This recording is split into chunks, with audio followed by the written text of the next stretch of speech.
भवाना से डॉक्टर नासिर अली कारिब की रिपोर्ट के मुताबिक जियो शान से और खेलो जान से भवाना के सपूत का एक और एजाज एसए गार्डन और पाकिस्तान एमएमए फेडरेशन की जेर एहतमाम नेशनल फाइटिंग टूर्नामेंट में भवाना से ताल्लुक रखने वाले ज़ेब हसनैन ने 75 किलोग्राम वेट कैटेगरी का सेमीफाइनल जीत कर फाइनल मैच के लिए क्वालिफाई कर लिया, जबकि पुशअप्स के मुकाबले में भी फाते रहे। मजीद जानते हैं डॉक्टर नासिर अली कारिब की इस रिपोर्ट में। जी बिल्कुल, पाकिस्तान MMA के फेडरेशन के जेर एहतमाम एसए गार्डन के अरीना में नेशनल फाइटिंग टूर्नामेंट का इनकाद किया जा रहा है। 1 दिसंबर को मुख्तलिफ वेट्स में टूर्नामेंट के सेमीफाइनल मुकाबले मुनक्किद हुए। भवाना से ताल्लुक रखने वाले कौमी खिलाड़ी ज़ेब हसनैन ने पंजाब टीम की नुमाइंदगी करते हुए सनसनीखेज मुकाबले के बाद इस्लामाबाद के सबीउल हसन को हराकर सेमीफाइनल मैच में जीत अपने नाम की और फाइनल के लिए क्वालिफाई कर लिया।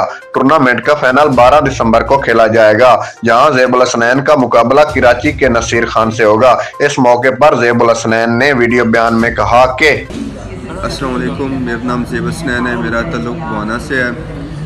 मैं नेशनल फाइट टूर्नामेंट जो पाकिस्तान में हो रहा है एसए गार्डन लाहौर में, उसमें मैंने सेमीफाइनल में इस्लामाबाद के सभी को हरा के फ़ाइनल के लिए क्वालिफाई किया। अब मेरे फ़ाइनल की फ़ाइट नसीर अहमद जो कि कराची का है उसके साथ होगी और मैं बेहद मशहूर हूँ अपने इलाका वालों का जो मुझे सपोर्ट कर रहे हैं और मुझे दुआएं दे रहे हैं। इंशाल्लाह मैं फाइनल जीत के अपने इलाका और अपनी टीम का नाम रोशन करूँगा। अल जज़ायरी अकेडमी के वफद की वास्ता हेड ऑफिस गुलबर्ग आमद डायरेक्टर एडमिन मोहम्मद इरफान की सरबराही में मीटिंग का इनेकाद किया गया। लाहौर से कामरान अली की रिपोर्ट।